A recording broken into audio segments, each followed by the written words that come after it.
नमस्कार। कहानी के सफ़र में मैं अनीता नाधी आपका स्वागत करती हूँ।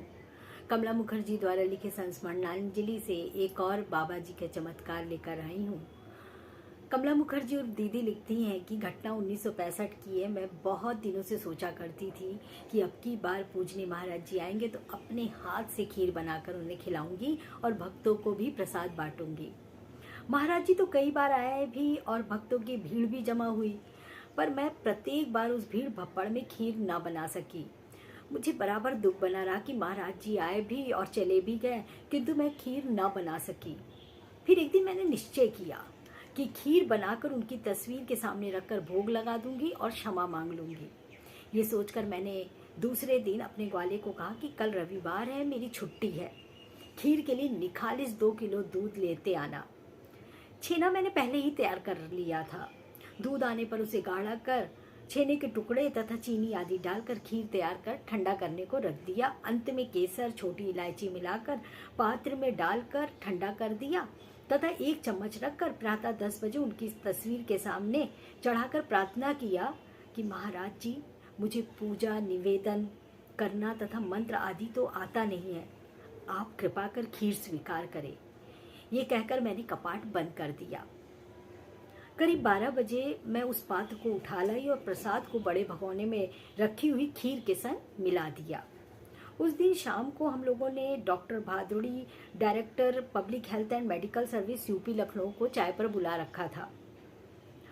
करीब 5:30 बजे बात करते करते संध्या का समय हो गया था। उसी समय श्री हेम जोशी का कनिष्ठ पुत्र मंजुल भी आ गया था। मैंने सोचा कि पहले संध्या दिखा दूं, फिर चाय की व्यवस्था करूं, क्योंकि चाय के बीच में उतना अच्छा न लगेगा। उसी समय प्रोफेसर साहब नहाकर आ चुके थे। मैंने सर्वप्रथम दीप प्रज्वलित कर पूजा घर में संध्या दिखाई और अपने बॉक्स रूम में पूजनी महाराज जी की तस्वीर के सामने संध्या दिखाने के लिए प्रवेश करने जा ही रही थी कि देखा मंजुल भी पीछे से आ गया। जैसे ही संध्या दिखाई, देखती क्या हूँ कि पूजनी महाराज जी की तस्वीर से खीर ऊपर से नीचे टपक रही है।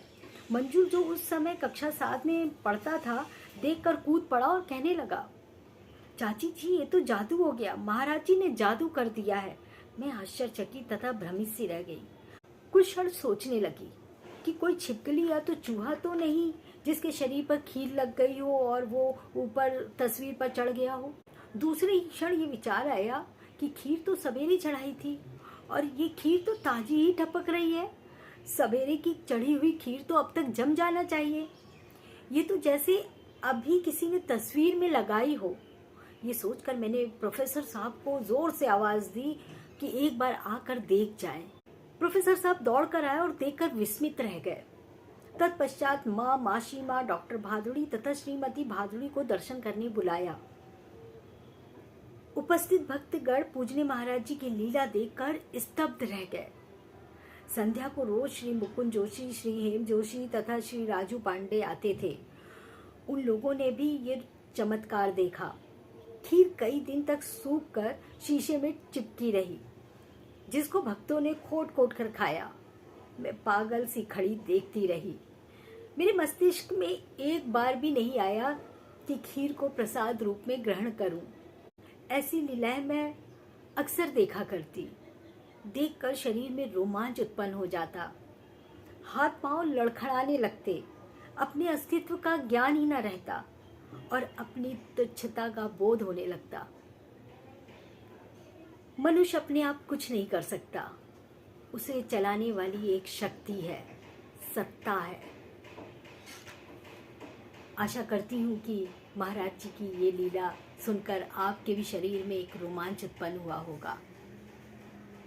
अगली घटना लेकर मैं फिर आऊंगी। नमस्कार, जय श्री राम।